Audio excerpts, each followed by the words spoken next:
अस्सलामुअलैकुम वरहमतुल्लाहि वबरकातुहू। मैं हूं मोहम्मद यासीन और अगर आपने मेरा यूट्यूब चैनल सब्सक्राइब नहीं किया है तो अभी लाल बटन पे क्लिक करके उसको सब्सक्राइब करें और उसके साथ बेल आइकॉन पे दबा के उसको दबा दें ताकि आपको हर ताज़ा और नई वीडियो आपको मिलती रहे। आज मेरा जो टॉपिक है वो इस्लामियात से थोड़ा सा हटके है, वो सियासत के साथ ताल्लुक़ है उसका, इसलिए कि 11 अप्रैल को हिंदुस्तान में आम इंतखाबात हो रहे हैं और सारी पार्टियां उसकी तैयारी कर रही हैं और जिन लोगों ने इससे पहले हुकूमत की वो लोग भी आपके पास आ रहे हैं वोट मांगने के लिए और बहुत सारे नए उम्मीदवार भी आपके साथ हैं। तो बहुत सारी चीज़ें हैं। अभी बीजेपी ने भी अपना जो है घोषणा पत्र शाये किया है और उसमें अपने सारे मकासद और मुतालबात वो लोगों को दोबारा दोहराए हैं जो उससे पहले थे, वो आइंदा फिर उसको नई शक्ल दे के, नई किताबी शक्ल दे के उसको तरतीब दिया है और लोगों को दिखाने के लिए एक नया पेज शाये किया है। लेकिन उससे थोड़ी सी मुख्तलिफ चीज़ ये है कि उससे पहले वाला जो घोषणा पत्र था उस पर बहुत सारे लीडरों के नाम थे और कहा जाता था कि हमारे पास क़यादत का एक जंबे गफ़ीर है, बहुत बड़े बड़े लीडर हैं। लेकिन अब उस पे एक हमारे साबिक प्रधानमंत्री का फोटो नजर आ रहा है और चंद थोड़े से उसके साथ कुछ और लोग हैं। कहने की बात यह है कि वोट का आप इस्तेमाल ज़रूर करेंगे लेकिन थोड़ा सा आप ख्याल रखेंगे कि गुज़िश्ता 5 सालों में हिंदुस्तान में कितनी तरक्की हुई है, ये चीज़ भी आपको जहन में रखनी है। वो लोग जो ये कहते थे कि हम हिंदुस्तान को चांद पे पहुंचा देंगे, हम हिंदुस्तान में रोज़गार देंगे, हम हिंदुस्तान में किसानों के साथ ये करेंगे, वो सारे मुतालबात आपने देखे कि कहाँ तक कामयाब हुए हैं। और आपको पता है कि जब 2014 में हिंदुस्तान की जो तरक्की की जो शरह थी वो 7% थी और अभी जो है वो 5 से कम हो गई है और दिन ब दिन वो नीचे जा रही है।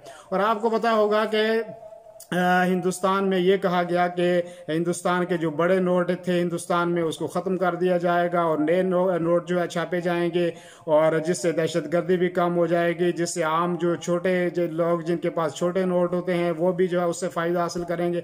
और आपने देखा कि उससे कितना फ़ायदा हुआ, आवाम कितनी परेशान हुई, आवाम कितनी दुखी हुई। जिनके पास छोटी छोटी जो छोटा माल रखा हुआ था या कुछ पैसे रखे हुए थे औरतों ने, बच्चों ने घरों में, वो भी जो है इन्होंने ज़ाया कर दिया और अपने पास जितना ख़जाना था वो सारा का सारा अपनी क़यादत के उन लोगों को दिया और उनको कहा कि आप मुल्क छोड़ के बाहर चले जाएं, उनको रास्ते फराहम किए। जबकि ये कहा गया था कि वो सारे के सारे लोग कि जिनके पास हिंदुस्तान का पैसा है, जो हिंदुस्तान से अपने पैसा जिन्होंने बाहर मुंतकिल किया है, उस सारे पैसे को वापस लाया जाएगा, वो जो है किसानों को दिया जाएगा, वो यहाँ की औरतों को दिया जाएगा, वो आम लोगों को दिया जाएगा। वो आपने देखा कि उसका उल्टा हुआ। जो लोग यहाँ थे हिंदुस्तान में मौजूद थे, जो जिनके पास था वो भी लेकर उनको कहा कि आप चले जाएं और बाकी जिनका पैसा है उसको हम अपने कंट्रोल में कर लेंगे और यहाँ तक कि हमारे पास जो बाकी लोगों का पैसा है वो भी हमारे पास आएगा और जो हमारा अपना पैसा है वो भी हमारे पास रहेगा। उससे कहा कि आप लेकर बाहर चले जाएं। और ये देखें कि आप क्या हुआ, रोजगार के बारे में कहा था कि हम जो है 3 करोड़ से ज्यादा रोजगार हिंदुस्तान में लोगों को दे देंगे और हालत ये है कि 5 लाख रोजगार भी हिंदुस्तान में हमें इस गुज़िश्ता 5 सालों में नहीं मिल सकती। तालीमी निज़ाम को आप देखेंगे, तालीमी निज़ाम धर्म भरम है। आप यूनिवर्सिटियों में देख लें, आप स्कूलों में देख लें, आप कॉलेजों में देख लें, सीटें खाली हैं यूनिवर्सिटियों में, स्कूलों में असातिज़ा नहीं है पढ़ाने के लिए, वहाँ पे जो हैं वो आते ही नहीं हैं। अस्पतालों की हालत देखें आप क्या है। और गुज़िश्ता जब पिछले साल अस्पतालों में बच्चे मरने शुरू हो गए तो कहा कि ये एक आम बात है, मरते रहते हैं बच्चे इसी तरीके से। तो कोई चीज़ आपको गुज़िश्ता चीज़ों से कुछ जो चीज़ आपको तब्दीली जिस चीज़ में नज़र आई वो ये थी कि आपने देखा कि जो ये नारा लगाया गया था कि हम हिंदुस्तान में बेटी बचाओ और बेटी पढ़ाओ का सिलसिला शुरू करेंगे। बेटियों को आने के बाद कितनी बड़ी इज्जत मिली है और यहाँ तक हुआ कि जो छोटी छोटी बच्चियाँ थी उनको धर्म के नाम पे, मजहब के नाम पे उन्हें जो है कत्ल किया गया और जब उनको अदालतों में पेश किया गया तो उसके सामने उनके जो है साथ खड़े हो गए और कातलों के साथ खड़े हो गए और उसका जो है कोई भी जवाब उन्होंने नहीं दिया। इसी तरीके से आपने देखा कि जब जिन किसानों से ये वादा किया गया था हम आपको रोजगार देंगे, हम आपको जो है कर्ज देंगे, उन्होंने जो है वो सामने लोगों के सामने खुदकुशियां की, उनको बजट नहीं मिला, जो पैसा उनका था वो पैसा उनको नहीं मिला, जो फसलें वो कमाते थे वो फसलें जो है वो बिकी नहीं है। वो लोग भी परेशान हैं। और इसी के साथ साथ वो लोग के जो आम लोग थे जो इस यहाँ सुकून के साथ रहते थे। आज आप देखेंगे आम आदमी भी इस मुल्क में परेशान है। छोटे से छोटे आदमी से लेके आप बड़े से बड़े आदमी को देखें वो परेशान है। आप यहाँ आप देखेंगे असातिज़ा परेशान है, आप देखेंगे यहाँ का दुकानदार परेशान है, आप देखेंगे यहाँ का रास्ते में चलने वाला परेशान है, आप देखेंगे औरतें परेशान है, आप देखेंगे सहाफ़ी परेशान है। कोई आदमी जो है वो बोल नहीं सकता है, जुबानों पे जो है वो ताले लगा दिए गए हैं और हैं, किसी को बोलने का मौका नहीं दिया जा रहा, सहाफ़ियों को कत्ल किया जा रहा है।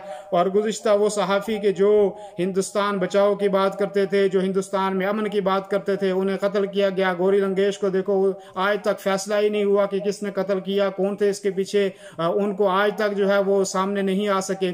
इसी तरीके से जो आदमी कोई बोलते हैं, जो कुछ कहना चाहते हैं, उन्हें कहने नहीं दिया जा सकता। और जो सोशल मीडिया है, आपने देखा है जब भी आप कोई बात करेंगे तो आपको गालियां शुरू हो जाएंगी, एक आपको लोग बुरा भला कहना शुरू हो जाए। कोई बात नहीं, गालियां देने वाले गालियां देते रहते हैं, बड़े बड़े लोगों को देते हैं, हम भी 2-4 गालियां सुन लेंगे।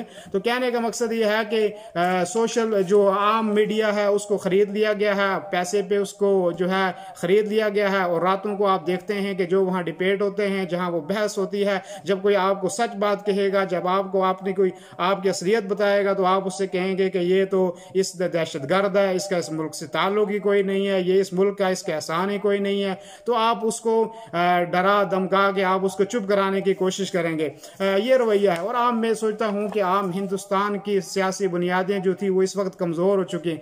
आज हिंदुस्तान इतना कमजोर हिंदुस्तान उस वक्त नहीं था कि जब अंग्रेजों से हिंदुस्तान को आज़ादी मिली थी। आज उससे भी ज्यादा हिंदुस्तान कमजोर हो चुका है। आज आम आज़ादी जो लोगों के पास थी वो जो है वो छीन गई है। रफाइल का मामला उठा, वो जहाज के जो कम कीमत में मिल रहे थे वो ज्यादा में खरीदेंगे, और वो उसका ठेका ऐसे लोगों को दिया गया कि जिन्हें जहाज का नाम तक मालूम नहीं था, जिन्होंने कभी जहाज देखे ही नहीं थे, जो जहाज के बारे में जानते ही कुछ नहीं थी, और उनको उसका जो है वो ठेका दे दिया जाएगा। इसी तरीके से आप बैरूनी दौरों पे जो भी खर्चा हुआ वो आपका पता है, जितने दौरे हुए और उन दौरों से हासिल क्या हुआ, हिंदुस्तान में आया क्या, वो आप सारा का सारा जो है वो आप जानते हैं। कोई चीज जमीनी सतह पे अगर आप हकीकत के साथ जमीनी सतह पे आप देखेंगे तो आपको गुज़िश्ता 5 सालों में कोई भी चीज नजर नहीं आएगी। अगर आपको नजर आएगी तो आपको इख्तिलाफ नजर आएगा। अगर आपको नजर आएगा तो गाय के नाम पर लोगों को कत्ल किया हुआ नजर आएगा। अगर आपको नजर आएगा तो ट्रेनों में लोगों को सफर करते हुए दहशत जैसा माहौल नजर आएगा। अगर आपको नजर आएगा तो आप परेशान होंगे कि कब हमें किस वक्त किस मौके पे हमें दहशतगर्द करार दिया जाए। आपको यही सारा कुछ नजर आएगा। और अगर आपको नजर आएगा तो तरक्की नजर नहीं आएगी, उसके अलावा आप सब कुछ नजर आएगा। लोगों को अकलीतों के अंदर बांट दिया गया, हिंदू और मुसलमान को आपस में लड़ाया गया। वो लोग जो 70 सालों से एक साथ रह रहे थे, किसी को किसी से कोई तकलीफ नहीं थी, आज उनको कहा गया कि ये आपका दुश्मन है, उनको कहा गया कि ये आपके दुश्मन है। और ये हाल है, आप देखेंगे कि इस किस्म के हालात जो है वो यहाँ पे रवा रखे जा रहे हैं। तो बहरहाल मेरे कहने का मकसद ये है कि वो लोग भी इस मैदान में आएंगे, वो लोग भी आपसे वादा करेंगे, वो लोग कहेंगे कि हमें और थोड़ा सा वक्त दे दीजिए, हम जो है इसमें तरक्की लाने की कोशिश करेंगे। सबसे बड़ी बात इस वक्त ये है कि हिंदुस्तान की सियासत को बचाने, हिंदुस्तान की सियासत को जो है बेहतर करने की ज़रूरत है, हिंदुस्तान को बचाने की ज़रूरत है, इसको इख्तिलाफात और इंतशार से पाक करने की ज़रूरत है। आपके पास हर किस्म के लोग आएंगे, लेकिन आप जब अपने वोट का इस्तेमाल करें, अपने हक को अदा करें, अपना हक सही जगह पे इस्तेमाल करें। आप पैसों पे मत बिकें, आप 200, 500, 1000 में अपने वोट को आप ज़ाया मत करें।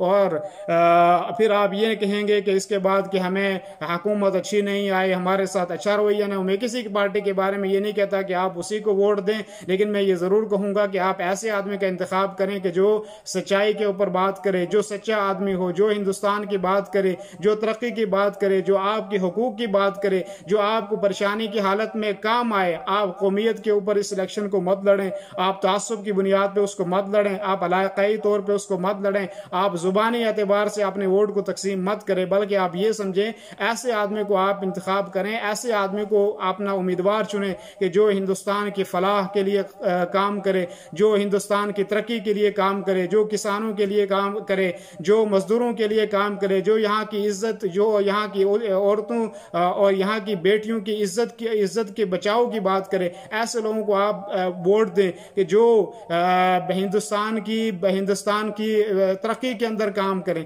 तो इसलिए मेरी आपसे दरख्वास्त है कि आप अपने हक का ज़रूर इस्तेमाल करें, आप अपने हक का ज़रूर इस्तेमाल करें और अपना हक ऐसे जगह पे आप इस्तेमाल करें कि जहां से आपको फ़ायदा हो, जहां इस हिंदुस्तान को फ़ायदा हो, जहां इस आवाम को फ़ायदा हो, जहां रहने वालों को फ़ायदा हो, जहाँ पे मुसलमान और हिंदू की बात ना हो, जहाँ के मुसलमान और सिख और ईसाई की बात ना हो, जहाँ अक़लियत की बात ना हो, जहाँ इस चीज़ की बात ना हो कि इसको हिंदुस्तान में रखा जाएगा और इसको हिंदुस्तान से बाहर भेजा जाएगा, बल्कि इस चीज़ की बात हो कि ये यहाँ के शहरी हैं, इनको उनके हुकूक मिलने चाहिए, इनके जैसे जो आम शहरी के हक हैं वो इनको भी मिलना चाहिए। तो आप ज़रूर अपने हक का इस्तेमाल करें, अपने वोट का इस्तेमाल करें, सही जगह पे अपना वोट जो है वो सही आदमी को अपना वोट दें और सही आदमी को अपने लिए चुने जो इस हिंदुस्तान के लिए बेहतर हो, जो आपके लिए बेहतर हो, जो यहाँ के आवाम के लिए बेहतर हो, जो यहाँ के हर फर्द के लिए बेहतर हो।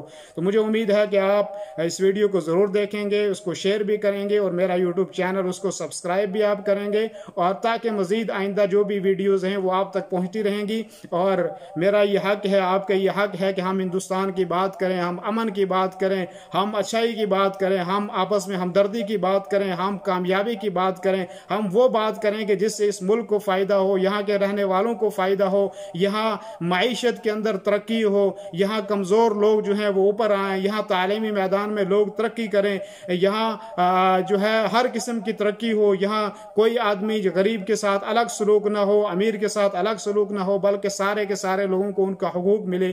तो ये मेरी आपसे गुजारिशात थी। मुझे उम्मीद है कि जो इसको अच्छे तरीके से सुनेगा, जो ये कोशिश करके सुनेगा कि मुझे इससे कुछ फ़ायदा हो, तो वो ज़रूर इसको फ़ायदे के तौर पे सुनेगा। और गालियां देने वाले गालियां देते रहते हैं और बुरा भला कहने वाले वो हर दौर में बुरा भला कहते रहेंगे और आगे भी जो है वो कहेंगे। तो बहुत बहुत शुक्रिया। अस्सलाम वालेकुम वरहमतुल्लाहि वबरकातुहू।